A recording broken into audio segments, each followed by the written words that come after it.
Hello friends, welcome back to my channel food lover মিষ্টি। আজকে অনেক দিন পর অনেক দিন পরই মাছের রেসিপি নিয়ে এসেছি। আজকে আপনাদের সবার প্রিয় দই কাতলা রেসিপি। একদম বাজার থেকে কাতলা মাছ এনেছি, পিস করা একদম পেটি পেটি মাছ এনেছি, কারণ আমাদের বাড়ির সবাই পেটি মাছ খেতে খুব ভালোবাসে। মাছটা দেখুন বেশ টাটকা।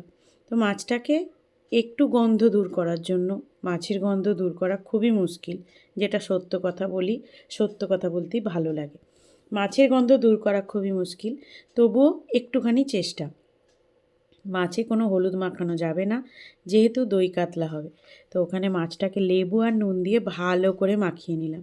আর এখানে দেখুন মশলার মধ্যে 4 কোয়া রসুন, 2 ইঞ্চি মতো আদা, 1.5 খানা পেঁয়াজ, আর ওই ঝালটা আপনাদের ইচ্ছা মতো দেবেন। আমি 8 খানা মতো কাঁচা লঙ্কা দিয়েছি।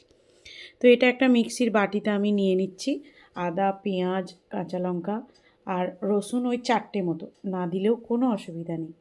দিয়ে দিলাম 50 গ্রাম মতো দই, কারণ আমার ওই 11 পিস মতো মাছ ছিল, তাই 50 গ্রাম মতো দই দিয়ে দিলাম।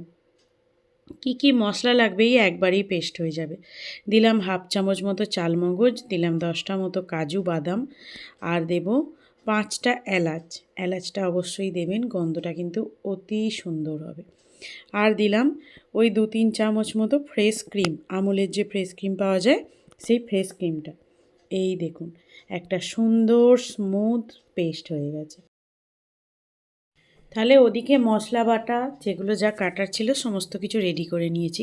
আর এদিকে দেখুন কড়াই বসিয়ে দিয়েছি, দিয়ে দিলাম কিন্তু সাদা তেল। অবশ্যই এই রান্নায় সাদা তেল ব্যবহার করতে হবে, সর্ষের তেল ব্যবহার করবেন না। আর প্রথমে কড়াই কিন্তু খুব ভালো করে গরম করে নিয়ে দেখুন কড়াইয়ের গাটা হলুদ হলুদ হয়ে গেছে। কড়াই খুব ভালো করে গরম করে তারপর তেল দেবেন। তারপর যখন তেল থেকে ধোঁয়া উঠবে তখন, কিন্তু তাতেও দেখুন মাছ আমার ধরেই গেছিলো, কড়াইতে লেগেই গেছিলো। এই মাছ ভাজার প্রসেসটা না খুব কষ্টকর একটা, কিন্তু খুব কঠিন একটা প্রসেস। মাছ কখনো ভালো ঠিকঠাকভাবে হয়, কখনো আবার এই যে ভেঙেই যায়। তাও ধীরে ধীরে আর কি আস্তে আস্তে এই যে উল্টাতে পেরেছি, তবুও খুব একটা বেশি ভেঙে যায়নি, ওই ছালগুলো আর কি একটু লেগে গেছিলো। তো দেখুন আমার একটা একবারের মাছ ভাজা হয়ে গেল। প্রথমে 5 পিস মাছ ভেজে নিলাম, এরপর আর বাকি যে 6 পিস সেই মাছটাও ভেজে নেব। এদিকে আমার সমস্ত মাছ ভাজা দেখুন কমপ্লিট হয়েছে। কড়াইতে একটু লেগে লেগে গেছে, ঠিক আছে, কোনো অসুবিধা নেই। চলুন এরপর মাছগুলো তুলে নিয়ে আমি এই তেলেতেই রান্না করে নেব। এই দেখুন সব মাছ ভাজা হয়ে গেছে। এদিকে কড়াইতে দিয়ে দেব হচ্ছে 1 চামচ মতো কালো জিরে, অবশ্যই কালো জিরে ব্যবহার করবেন। দিলাম গরম মশলা গোটা, আর দিয়ে দিলাম ওই যে কুচানো পেঁয়াজটা। এটাকে হালকা করে লাল লাল করে ভেজে নেব, খুব বেশি লাল না, মোটামুটি একটা লাল। আমার একটু বেশি লাল হয়ে গেছে, কারণ দই কাতলা যেহেতু সাদা সাদা রঙ, তাই ওই পেঁয়াজ লাল হয়ে গেলে বেশি কালারটা কিন্তু একটু চেঞ্জ হয়ে যায়। তো দেখুন আমার কিন্তু কিছু চেঞ্জ হয়নি, যাই হোক ভালোই হয়ে গেছে আর কি। এদিকে আমি যে পেস্টটা বানিয়ে রেখেছিলাম সেটা দিলাম, এরপরে দিয়ে দিলাম হচ্ছে গরম মশলা গুঁড়ো, তারপরে দিলাম হলো গোলমরিচের গুঁড়ো। অবশ্যই এগুলো কিন্তু ব্যবহার করতে হবে, আর তেমন কিছু গুঁড়ো মশলা এতে লাগে না। হ্যাঁ, লবণ আর চিনি তো একটু লাগবেই। এরপর এর মধ্যে দেব হচ্ছে নুন।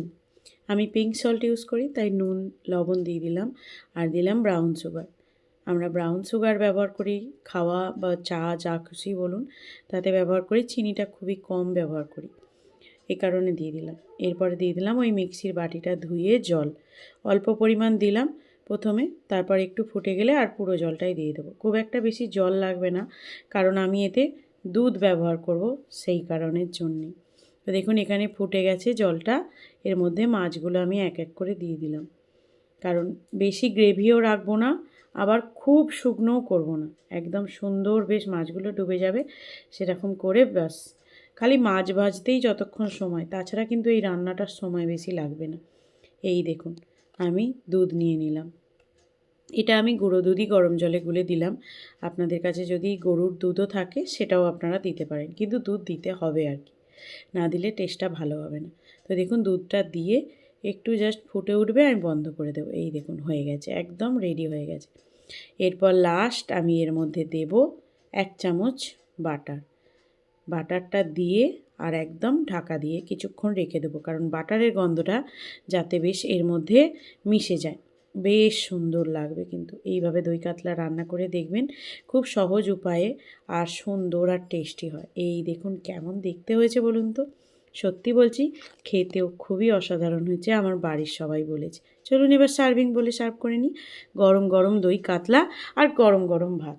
সে আপনারা দই কাতলাটা ভাতের সাথেও খেতে পারেন, পরোটার সাথেও খেতে পারেন, রুটির সাথেও খেতে পারেন, কারণ এটা বেশ গ্রেভি গ্রেভি হয়েছে।